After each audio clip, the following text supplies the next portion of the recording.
What it do, YouTube? It's Ty Fetty with the Fetty. Back at y'all with another video, man. Y'all know why we here. So I ain't no business, but before we handle that business, man, make sure you like, comment, and subscribe. I'm going to say it again, bro. I'm going to look you right in your ass. Make sure you like, comment, and subscribe. I'm going to say it one more. Matter of fact, like, comment, subscribe. Before I gotta beat you up, man, y'all know what's going on, man. Look, if y'all like sports reactions, y'all like sports, y'all watch sports, tap into my second channel. Link in the description. It will be at the top of the screen as well. Go subscribe, go tap in, man. We dropping sports reactions 2024. On this channel, we sticking to the script, but on that channel, we get into the sports, man. Different audience, different varieties. I know we might like this woman, that woman, this woman. So I'm this channel, that channel. You with me? Let's get it, man. We got the story of 5 Deuce Hoover Crip rapper, Schoolboy Q. I heard of Schoolboy Q, never heard a song or nothing, but I just heard him like from being a rapper. Like he famous. So therefore, like I didn't heard him around. I didn't know he was from 5 Deuce. I didn't know he was from LA, but we see it now. Let's get it. Welcome back to another episode of Warren Cali. Appreciate you for having me. I'm a detailed 5 Deuce Hoover Crip rapper, Schoolboy Q. Schoolboy Q was born in Quincy Hanley on October 26, 1986. I am shawty old. And was born on the United States Army base. With his mom and dad divorcing, Schoolboy Q and his mom would later move to LA. They would move to South Central to be exact, and move on 51st and Figueroa. Now that area would be a hell of an area to grow up in. That would be smack dead in the Hoovers, which has multiple cliques claiming Hoover, and that would be in the 5 Deuce Hoover's turf, a well-known and hated gang in Los Angeles. The 5 Deuce Hoovers are one of 8 Hoover cliques and are the only Hoover to claim Gangsta Crib. Outside of other Hoover sets, the 5 Deuce Hoovers are clicked up with the 5-1 Troubles, making the 5-1 Deuce Alliance. The 5 Deuce Hoovers are around various rivals, like the Rollin' 40 Crips, the Rollin' 50 Crips, which includes hoods like the 5-5 and the 5-7 neighborhood Crips, and also the Rollin' 60 Crips. At 12 years old, Schoolboy would become a part of the gang lifestyle after hanging around a friend who would join the 5 Deuce Hoovers, making him want to join as well. When you, as a kid, when you knew that you were going to enter that world and be a part of, like, rapping? No. Oh, gang. Oh, like I said, I tell people this story all the time. When I joined the set, it was an accident. Like my homie said he was about to do it. I'm like, I'm gonna go too. Let's go. You know where do you go? Where does one, like, what does that mean? When you go to the block where all the homies be at, or the homies could be on your block. You know what I'm saying? Y'all have a conversation, you get put on or whatever it is. You know what I mean? Like the homie went to the park, I followed him. And so, so for someone like me who's so lost even understanding this, yeah. How does that then begin? What is then, all right, first you have to grow up in the set. But you have to grow up in the set, for one. For two, you have to know at least more than one person, you know what I'm saying? You got to be kicking it with them. Y'all went to school together or something, you know, your mom or auntie or something, you know what I mean? And references, if you will, say. Okay, references. Yeah, in 3, you can't be no mark. You got to have a little heart, you know what I mean? Some people, there be marks, they always get put on gangs, you know what I mean? Snitches and busters won't fight when the time comes or whatever, but, I mean, it is what it is. Like, everybody got busters, but he probably had heart that day he got put on, you get what I'm saying? But they people knew. People have moments, because I had moments where I was shaky at times where I was like, I don't know if I really want to do this. When it hits the fan, I turn to a whole different person, you know what I mean? Some people fold under pressure and some people don't. You just got to know people, and it's just something that you just do. How old were you? 12. Damn. And how did they know that you had heart already? Like, did you fight in school? I mean, yeah. I mean, we was all in a clique first, like a little gang called Flirts. It was like, it wasn't Crips or Bloods. We was just calling ourselves. We was like 30 deep, you know what I mean? The homies wasn't having that no more. The older homies like, y'all can't keep running around our hood claiming this little clique. We gotta, you know what I'm saying? I'm like, come on, let's go. So that was it for Flirts? Yeah, that was it. And which actual set did you claim? 5 Deuce Hoover. Even though he was claiming a gang, Schoolboy Q focused more on making it out the hood and thought sports would be his way out. He attended John Muir Middle School, then for high school he went to Crenshaw High School, where he played football. Trying to make it to the next level. Ain't Crenshaw High School like in the 60s hood? If y'all from LA, let me know right now. Ain't Crenshaw High School in the 60s? How the hell did they let him live or make it? Like,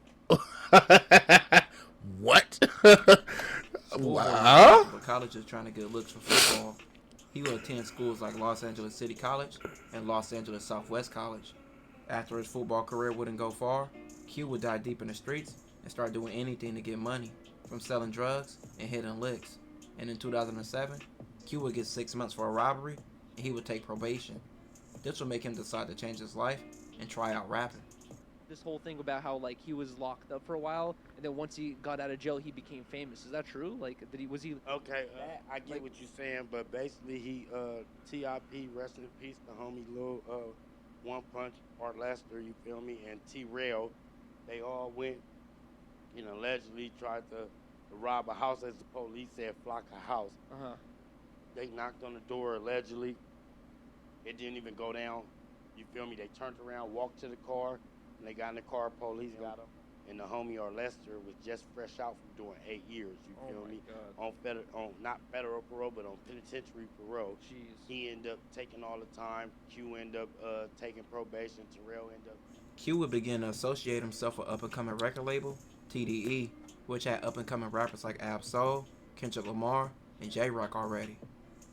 Q would release his first mixtape called Schoolboy Turned Hustler on July 29th, 2008 with GED Inc., which was the label That shit old-ish. God damn.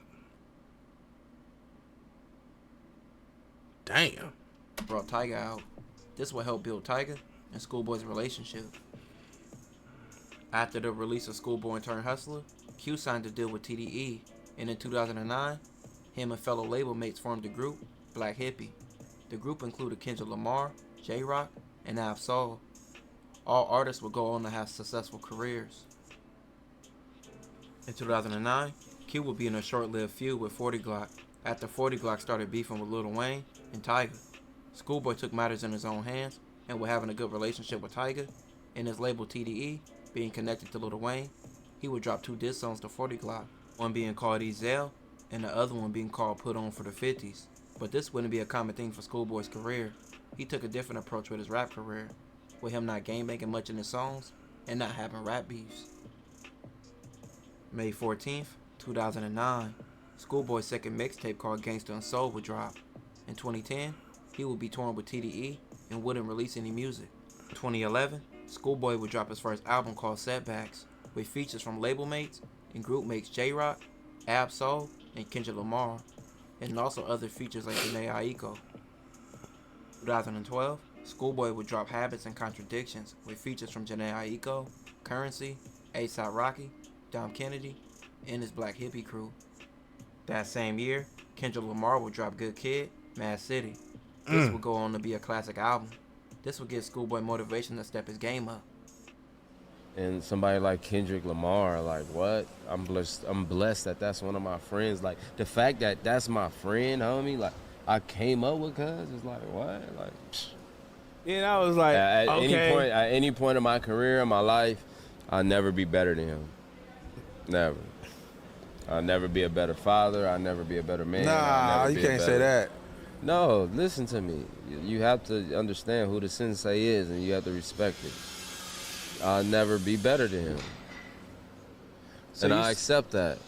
And I mean, it sounds crazy, but that's the reality. Like, shit, you know when you're not better than somebody, even if it goes for, like, sports, you know you're not better than this person. Like, your pride is going to say, bro, I can do whatever he do. But deep down, we all be knowing, like, damn, he is better than me at this. Or he is a better content creator than me. Or he is a better actor than, like, whatever. Like, that's just reality, though. Like, our pride gets in the way of that, but I feel like once you really know what's up with you and you know that there's nothing wrong with that, like, everybody can't be on the same playing field, bro. You can admit that. Ain't nothing wrong with that. but I'm better than everybody else. As a father, you saying too, though? You grouping that into fatherhood? Yeah. He was a father long before him. Yeah. So you could have possibly been his sensei with that But type you know, shit. I'm saying what he did for me made me the father I am. I get that, yeah. He made me who I am. Yeah. Like, I would never be better than him. So he built that character, basically. He built my He character. built that He character. built- He you know what I'm exposed it. I ain't gonna say he saying? built it, Yeah, he like, exposed it. He exposed what you already had in you. that's why. Helped you. Like, I mean, you realize can who say you are. that, Yeah. but I'm just saying I'll never be better than that dude. You know what I mean? After being on tour the rest of 2012, Schoolboy would release songs from his up-and-coming album in 2013. He would drop songs like Collard Greens and Man of the Year. Both songs would become hits. In 2014, Q would drop another album called Oxymoron, with those 2 songs being the lead singles, as well as another song called Studio. Oxymoron album would go platinum. In 2016, Schoolboy would drop another album. The album was called Blank Face LP, with lead singles like That Part, which featured Kanye West.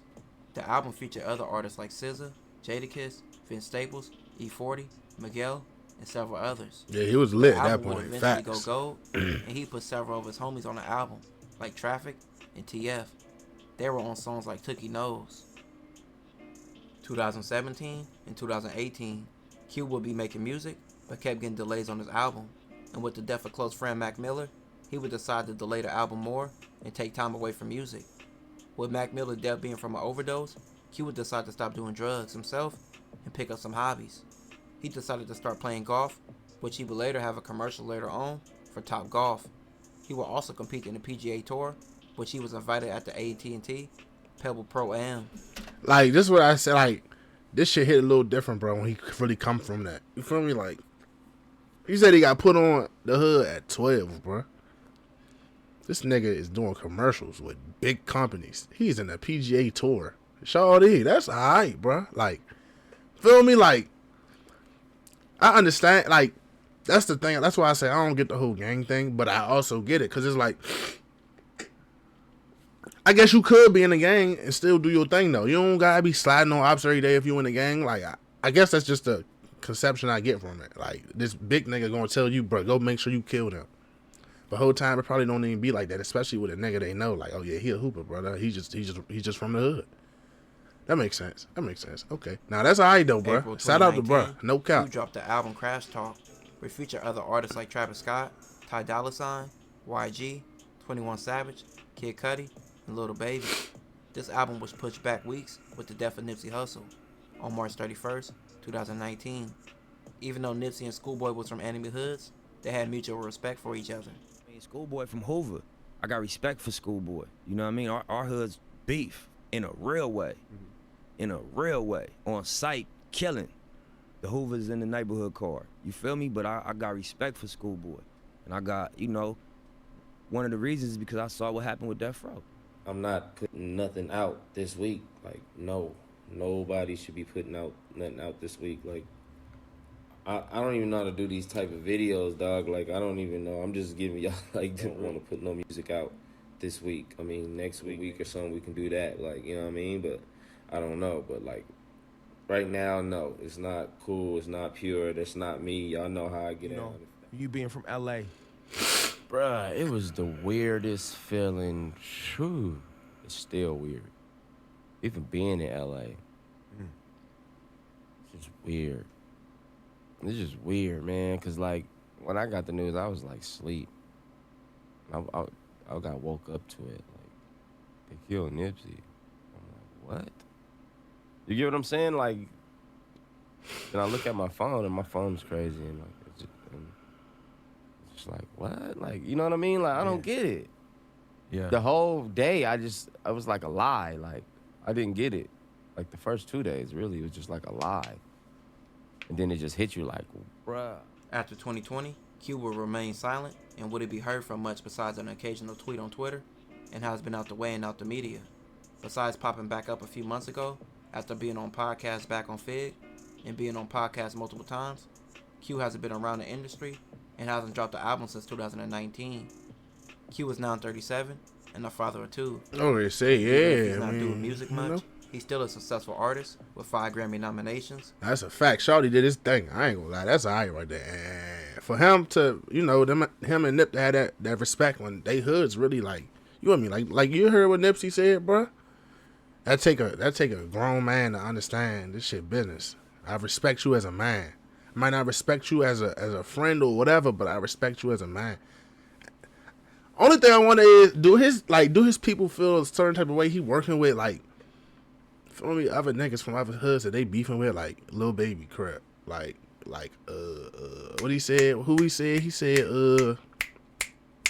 damn, what's bro name, bro? Didn't he say YG or something, Paru or whatever? Like, how that work? Do they get mad about that? Cause y'all heard I did a video yesterday on I did a LA video yesterday. And basically, Draco the Ruler took a picture with some Hoover niggas. Well, I did a Treyway 6K video, and he took a picture with Draco the Ruler. And Draco the Ruler cool with the Crips. Treyway 6K Hoover. And he threw up something disrespectful. And Draco was like, his people felt the type of way. So I wonder if they feel the type of way Schoolboy did, features with all these niggas, or they just happy for him, bro. Because I ain't gonna lie. You salute the bro. He did his thing. He made it out. That's what everybody want to do, especially if you come from that environment, bro. You want to make it out. And he did that, bro. With that being said, man, it's Ty Fatty with the Fatty. Make sure y'all stay smart, bro. Stay dangerous. And I'm going to catch y'all next time, man. I'm gone.